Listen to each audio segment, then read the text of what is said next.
Monday, July 18th.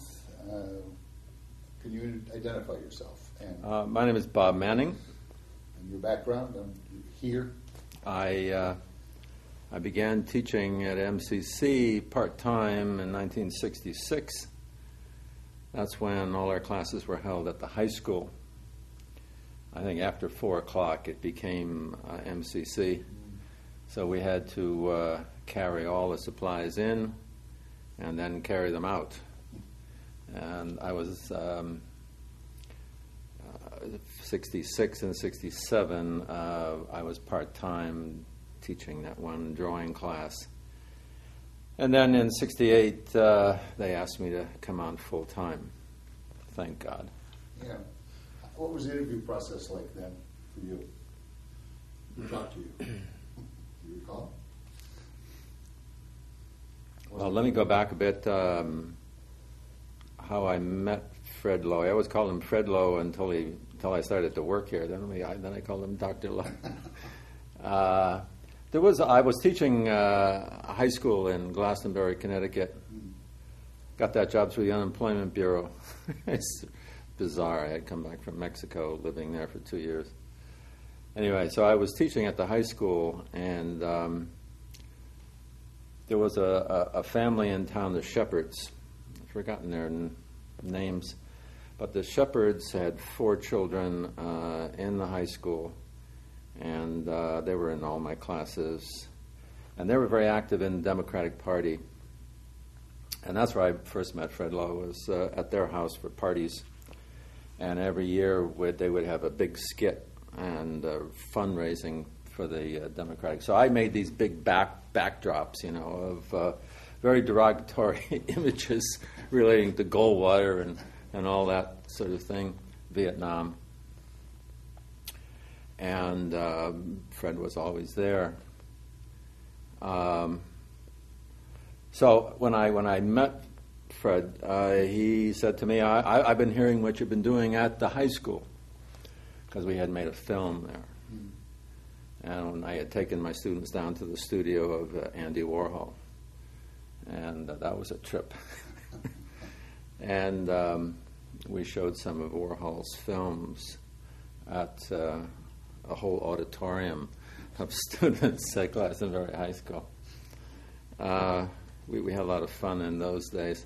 And I remember when I first went into the principal at the high school and said, I'd like to take my students to New York. He looked at me in shock. I mean, our students going to New York? And so he finally let me do it. It was Mr. Schobel then at the time. And we went to New York. And then every semester at the high school or MCC, we would go down to New York and see what was there. Well, to get back to MCC,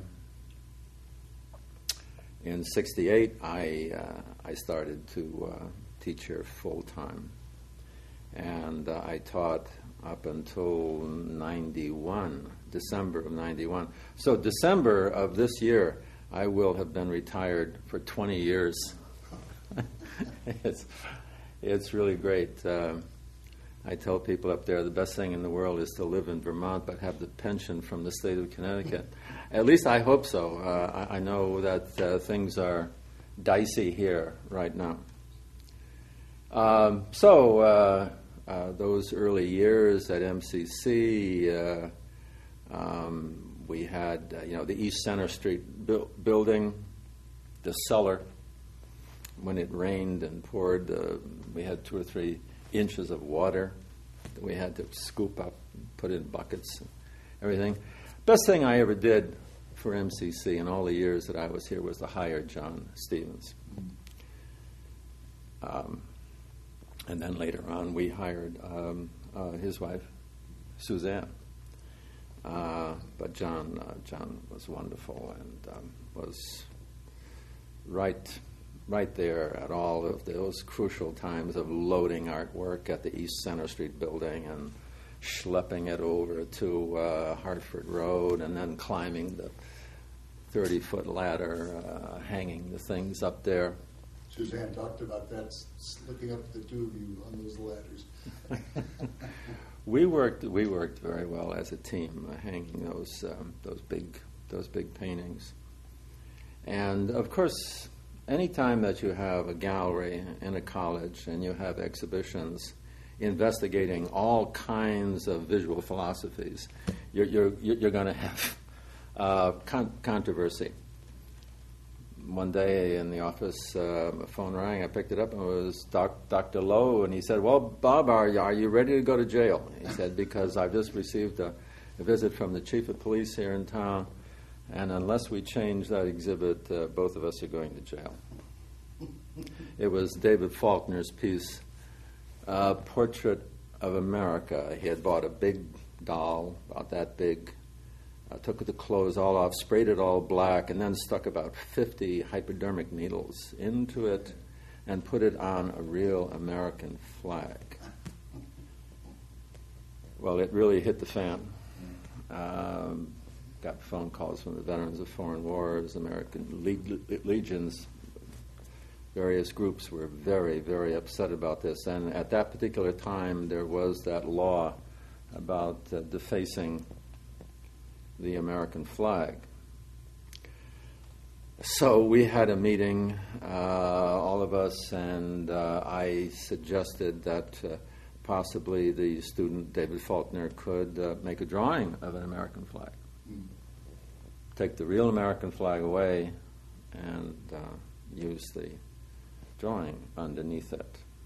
And they all agreed to that, so that we dodged a bullet there. There were other things, of course, that he made, again, in reference to the Vietnam War. A lot of pieces were made during those years about the Vietnam War. David Faulkner had created a casket, a whole casket with all kinds of flowers and weeds, all sprayed black. And then above this was a giant seal of the with the approval of the President of the United States. Okay. And then I got a call one morning from the security guard, and some people had broken in during the night and destroyed this, and we found it out in back of the Harford Road building in the stream. So David was there and some other students. We dragged everything back into the gallery and reassembled it, and it's all mud and water and everything. And a statement was put there about, the right of citizens to make social commentary statements. So that was a learning lesson there. And then David made another piece. It was called Meathead. He made a sculpture out of hamburger and put that in the student show. And then it started to stink. Smell really bad. And again, I got another phone call from security, and I was told that all of the secretaries at Harford Road were going to leave the building unless that was taken away.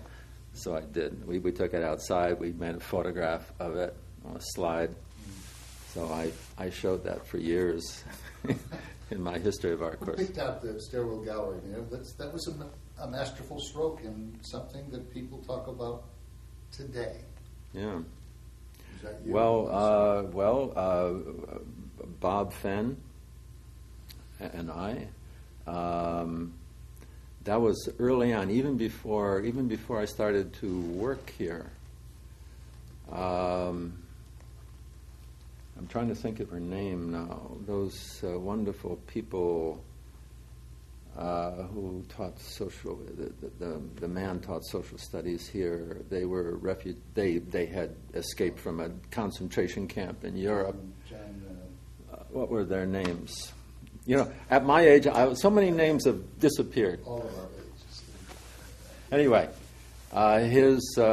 his wife had the first show, and that was arranged even before I started to, before I came on as full time.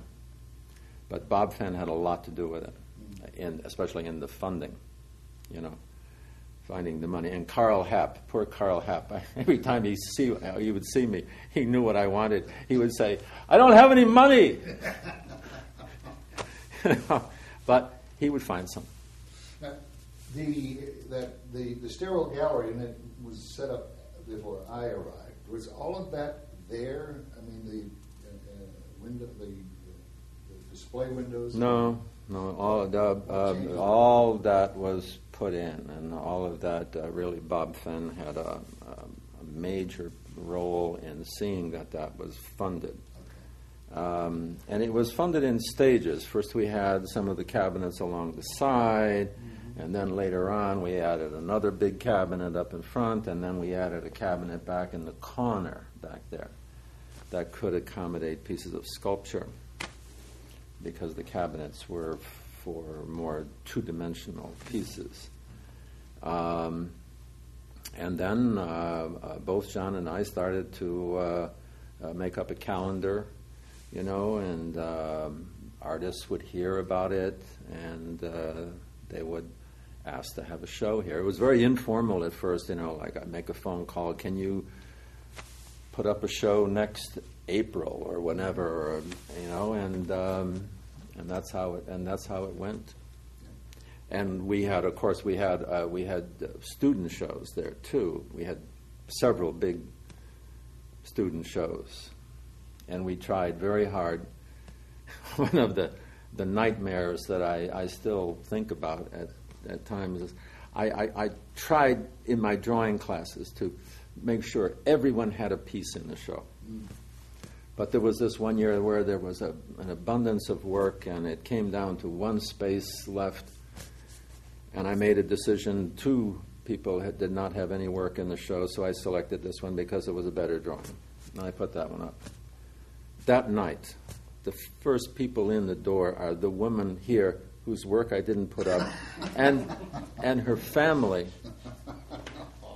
And they're all saying, "Judy, where's your work? Where's your work?" And I fled. I fled downstairs and hid.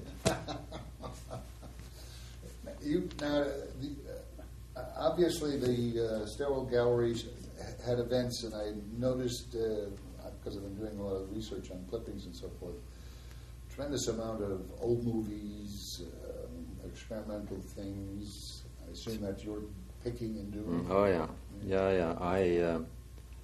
I did that, and we had chamber music groups.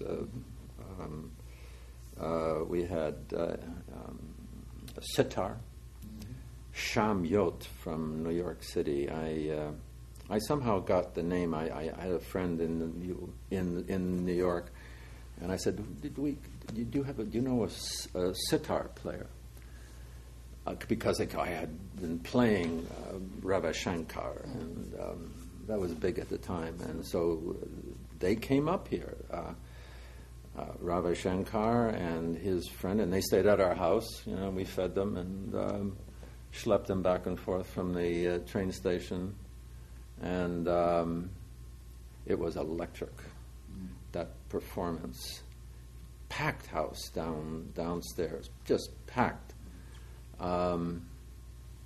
And they came back again. There was Sham Yot and his friend on the tabla, the drums, and the sitar. Anybody else besides David Faulkner who did the birds in the pie? 4 and 20 blackbirds baked into a pie. And when the pie was opened, the birds began to sing, which we know could not possibly be because they were dead. Yeah.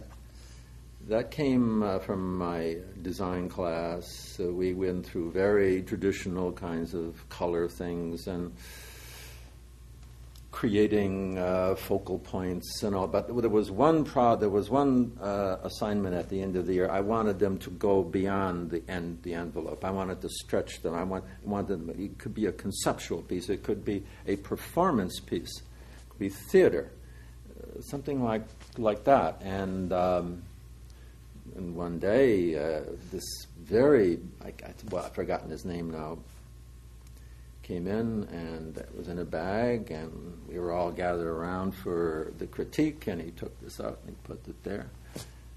Everyone aghast.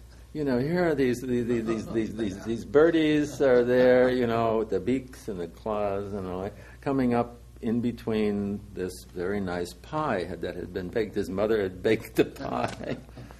And, of course, the first question is, from everyone, how did you get these birds? And he said, I found all of these dead birds in a particular place. I believed him. Other people didn't believe it. And we put that in the show.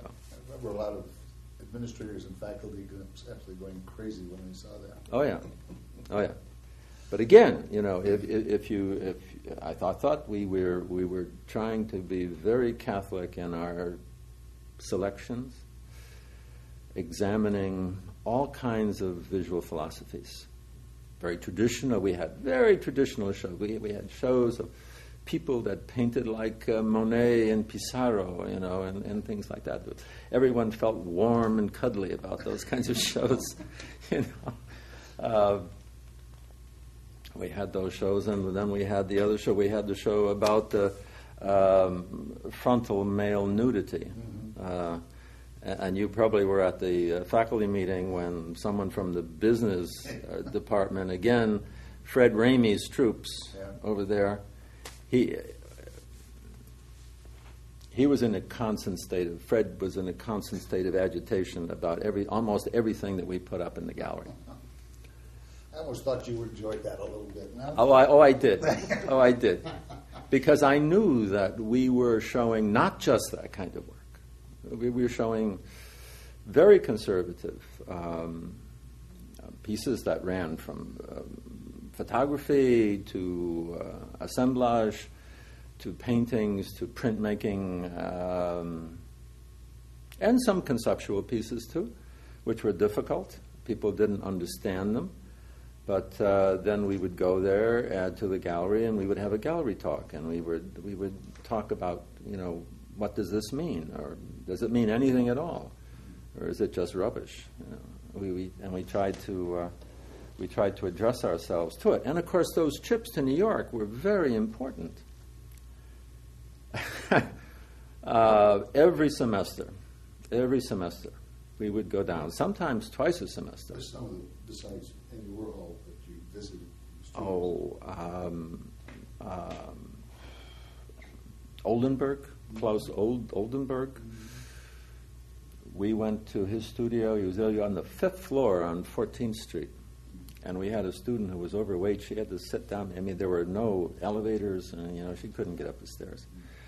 So she sat down there and waited for us. And we went up there, and Oldenburg was so wonderful. He took out all his sketchbooks, and he explained his whole process. He goes through a sketchbook, just putting down ideas, bang, bang, bang, bang, bang.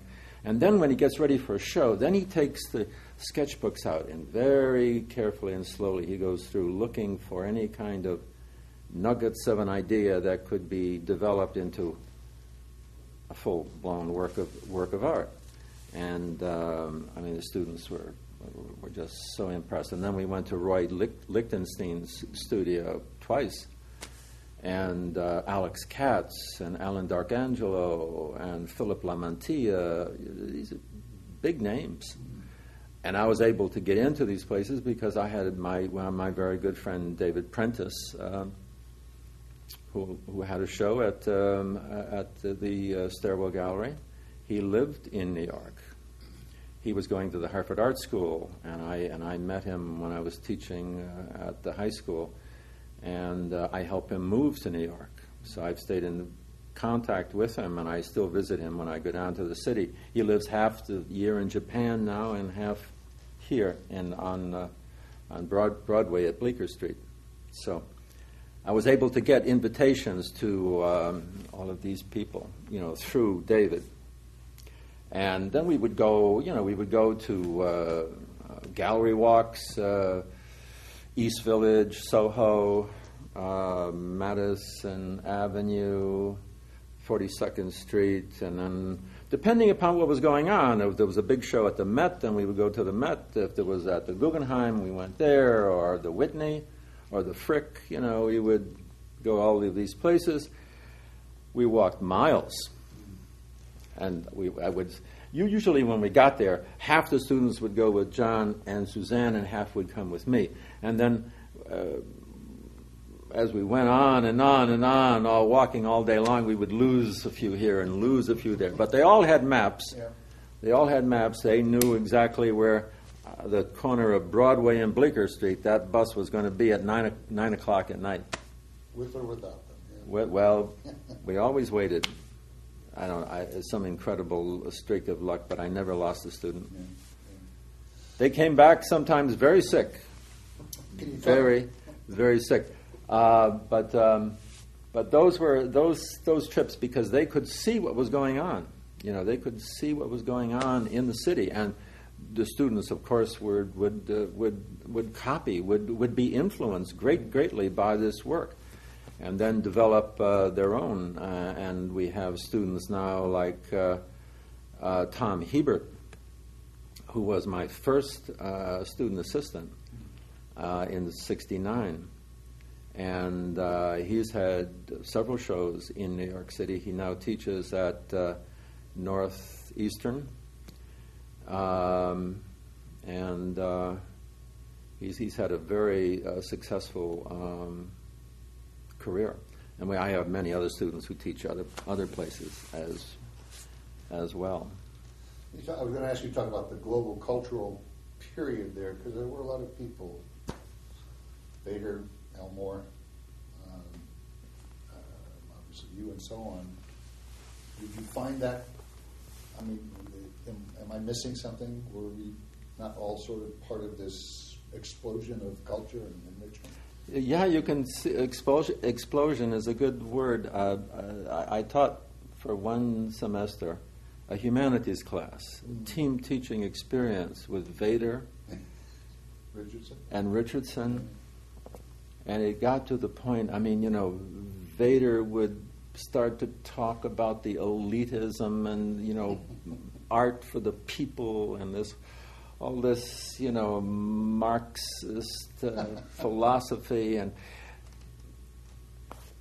Bob and I would end up screaming at each other. Yeah. And the student would be back and forth, about he would... But it was a lot of fun. Yeah. I hope that some of those students came out of it with something. Is that the one with the recorders? People, pardon? Was that the one where the recorders was the final performance? No. I remember there were students with recorders all standing up, some 60 of them up there on that stage. Not that? Not that one. Okay, I'm sorry. No. Don't let me do something. No, I think Steger was in that group too. Yeah. You talk about individuals, people you knew that you think are worth mentioning. Well, Raimi certainly was always high on my list. You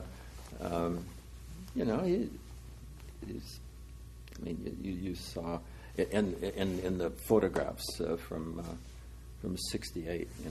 All the students look so straight. They're all there with ties on and everything like that. And that just fit into that whole, preparing students for the business world. And then in '69, in '69, you just went from all of that to this, And there were some other things in here. Like this. Then it just went, like kaboom. Yeah. Eroticism, all kinds of stuff like that. Well, of course, who was the editor of this? David Faulkner was the editor of this, And that was a lot of fun. That was a lot of fun. And I still...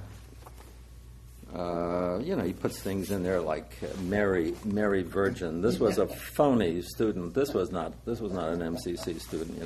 The Virgin Mary. This. Look at Bob Richardson here. That photograph. And let's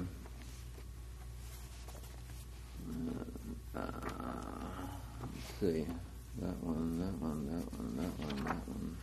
And then all the art that was there. There's the baby with all of the hypodermic needles in. Want to hold it up so the camera can catch it, or? The one this you can't really see it. It's not a very good photograph, but there's one other one that I wanted to see.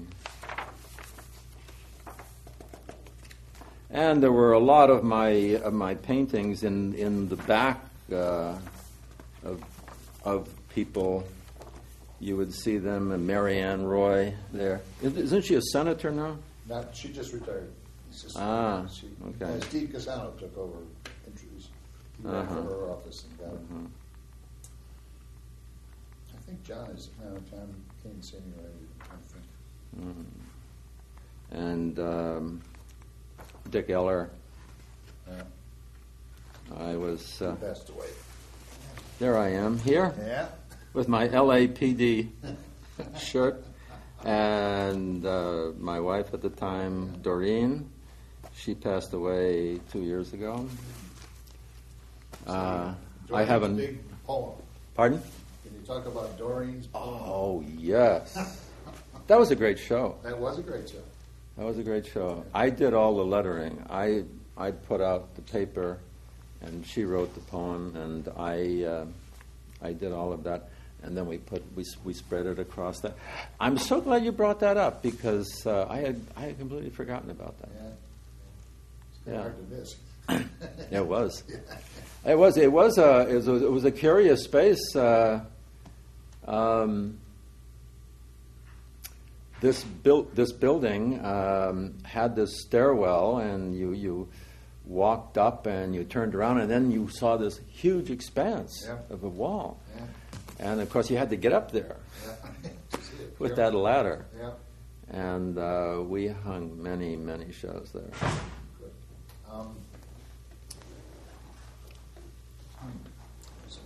Walked in. I'm sorry. I always remember you as being very generous, Bob. Surprisingly so. Generous? Yeah. In my house is Mac the Knife, that appeared out of nowhere, inspirationally, by you. Oh, yeah. It was not done as a commission. You just suddenly decided impulsively to do that, along with the drawing of Bill Dombrowski and the rest of those things. Yeah. Well, because it was an opportunity for me to do something that I wanted to do. The Welsh poet. Yeah. But, Dylan Thomas. Dylan Thomas. Yeah, No. you did that one. I did the Dylan Thomas poster. I did a lot of posters. Oh, you did, yeah. But the Dylan Thomas poster was really very good. And then Jim Gardner came to me and he said, "No, there's a case." I mean, let me talk about Jim a little bit. But Jim Gardner came to me. He said, "Bob," he says, "we're putting these posters up all over the place, and then we go back the next day and they're gone." People wanted them. Yeah. Flea in Her Ear was another one. And I know there were quite a few faculty that got them. Yeah. Yeah. But it was just an opportunity for me to do something different. I'm a graduate of Pratt Institute, and we did lots of illustrations there. And so this was an opportunity for me to do that. And I thought it was just part of my job. You know? But isn't that the culture that was there? I think that's something that people bring up is the attitude of the early faculty as compared to later years. I don't know if you saw the same thing. Entrepreneurial and clearly willing to do scut work, dragging buckets and things from one place to another. Oh yeah. There was a lot of that. I had never thought about it before. I always just thought it was, those were things that we could do, and it was exciting to do them, and it gave me pleasure. And I think I had the best job in the whole state of Connecticut. And I think other people here felt that way as well. I had a chance to go to UConn. I got a feeler. Someone said to me, I could propose you for faculty up there. And I knew what was going on there. And that was a jungle. Yeah. I mean, you had to keep your back to the wall. And that very wonderful friend of mine, Roger Crossgrove, I don't know if you knew him, but he was a teacher of mine at Pratt, and then went to UConn, head of the Fine Arts Department. They ate him alive. So when that offer was made to me, I said, "No, I'm happy at MCC." And we had opportunities to really show our stuff. When the Greater Hartford Arts Festival was held on Constitution Plaza, they asked us to join. And we happened to be placed right in between the UConn show of their art students and the University of Hartford, the Hartford Art School, right next to it, and us in the middle. Yeah. We won hands down. People couldn't believe it. They said, "This is the community college, and this is UConn, and this is the Hartford Art School." Well, of course, we got our best pieces. John's students in sculpture, tremendous pieces. Now, when we made the move to the lower campus, the old campus, the new campus, the art gallery stayed put. Was there, just because of the ambience? Your studio came up to the lower campus, but you kept the art gallery until the low building came up. Yeah, well, because that was, and then we, the studios were there too, downstairs at the Hartford Road building. That it became, it wasn't the cafeteria anymore. It became studios for all kinds of studio courses. We didn't get a facility until the low building, and then we got the new space gallery. And what was his name? Dr. Bandis. Bandis, yep. Bandis. Now he was crucial because in the proposing of what was to be in the low building, they wanted to cut that art gallery 20 times. And Bandis said no, we keep that. And when we had the opening reception, I said a few words, and I told the people there that without her Bandis, this gallery would not exist. So then we had the new space gallery. It was wonderful space. We had more controversy for shows there, but that's all. That just comes with the territory. Can you talk briefly? I don't want to hold you up too much longer. Briefly about those faculty meetings down there in the bowels of the Hartford Road campus with Fred Loe leading them. Do you recall them? Oh, sure.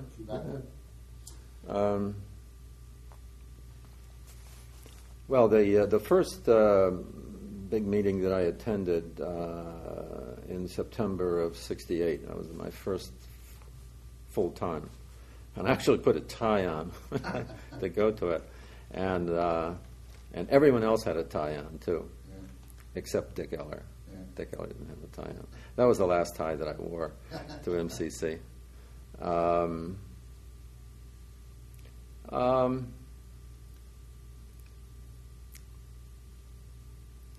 I don't remember too much about those meetings.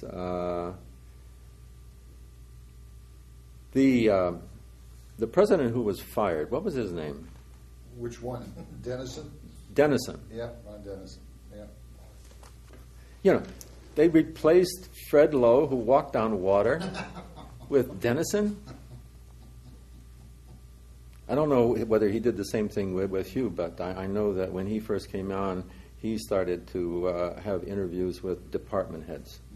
and I heard about this. And Dennison was the one that fired Jim Gardner. Mm-hmm. Yes, he was. And he, Jim's life was never the same after that. Mm-hmm. Well, I met Dennison. I got word to come down. He wanted to talk to me. I went into the president's office and we shook hands.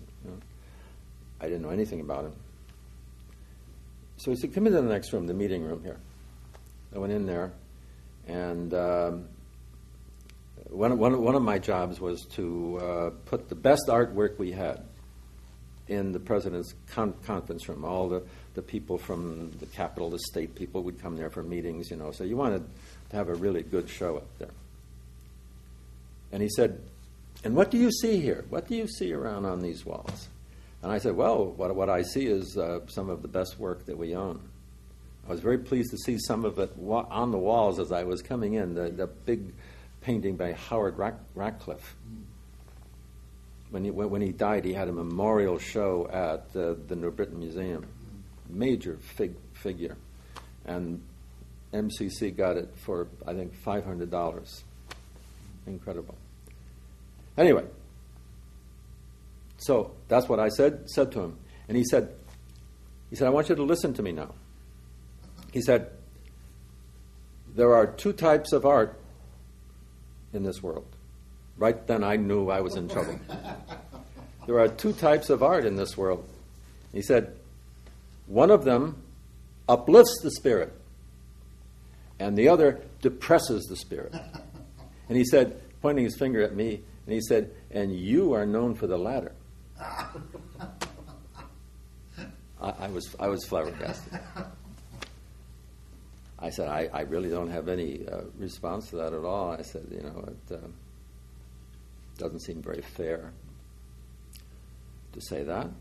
I was trying to be as diplomatic. He said, "I'm going to have things change around here. Now, your department chairman right now, I'm going to replace you rather soon. I have to take care of other things first, And then he knocked off Vader and Gardner and was it you? No, I walked. I just walked. Okay, it was someone in the theater. I don't know. Maybe I don't know. It was so.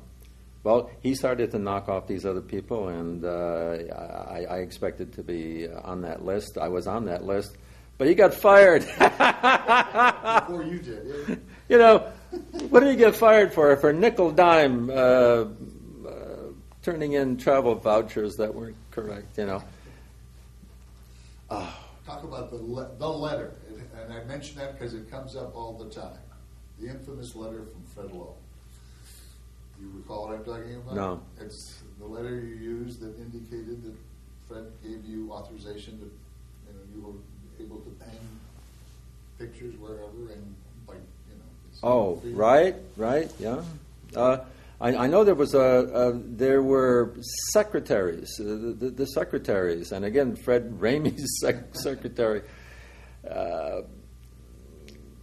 Fred, and along those lines. I mean, as you walk around this new facility, I am so happy to see the quality and the number of art pieces they have hanging everywhere here.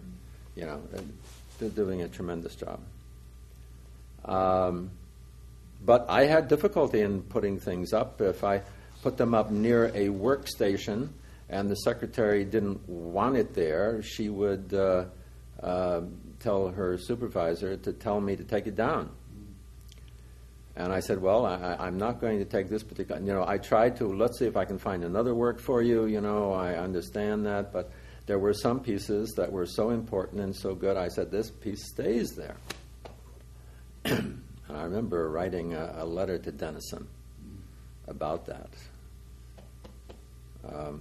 Maybe you can tell me more about it, because I've forgotten. Well, apparently it was a letter from Fred Loe to you.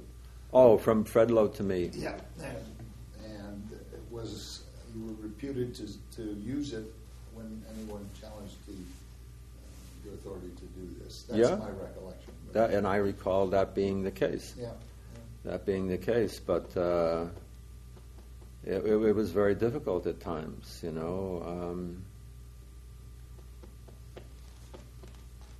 Anything you want to share, because you've pretty well covered the gamut. I don't know if there's anything that you thought you didn't cover, anything that's over there in your material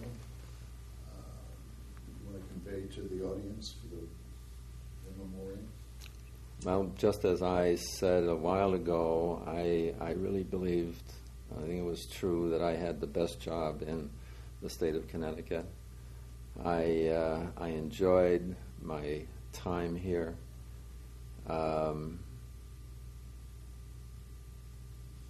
Libby and I had been spending a lot of time in Vermont. Now, Libby is my wife. She was a student of mine. I gave her a C+. I gave her a C+ in drawing. And then when she came for her final review of the portfolio, I gave it to her. I told her what her grade was, and then she was walking out, and I said, "Oh, by the way, do you play tennis?" And things went on from there, and we've been together now for 30 years. So Libby and I have been spending, we're spending a lot of time in Vermont. She had a good friend up there. We first went up to see Bread and Puppet. Have you ever seen Bread and Puppet? No. Oh, well. Yes, Bread and Puppet Theater. Bread and Puppet Theater. Yeah, I know. yeah. They slept at our house. Yeah. I know. Yeah. But Peter Schumann is the genius of Bread and Puppet. And for years, when we first bought the house and I was still teaching here, we used to have scores of students come up and camp in our fields and go up and see Bread and Puppet. So then we started to go up there every summer, and then we started to go up every winter and do cross-country skiing and snowshoeing and things like that. And then I started to think, maybe it's about time for me to get out of here while I've still got my marbles, and then the state of Connecticut dangled that golden parachute out there. 3 years additional service. And it was a little scary, when you come up to retirement time, you wonder, is this the right thing to do?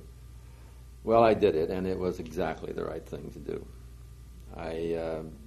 We bought an old farmhouse that was a wreck in '89.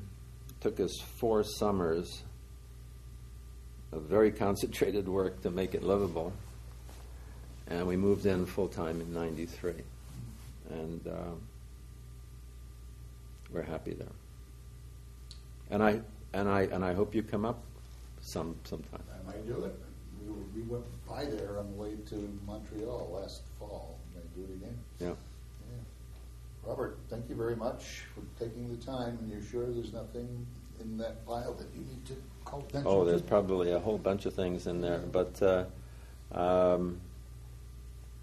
I think I've said it. I think I had the best job in the state of Connecticut. I was very fortunate even to get involved in education, because when that unemployment bureau sent me to Glastonbury High School, I'm not sure whether you knew this, but I was a profound stutterer.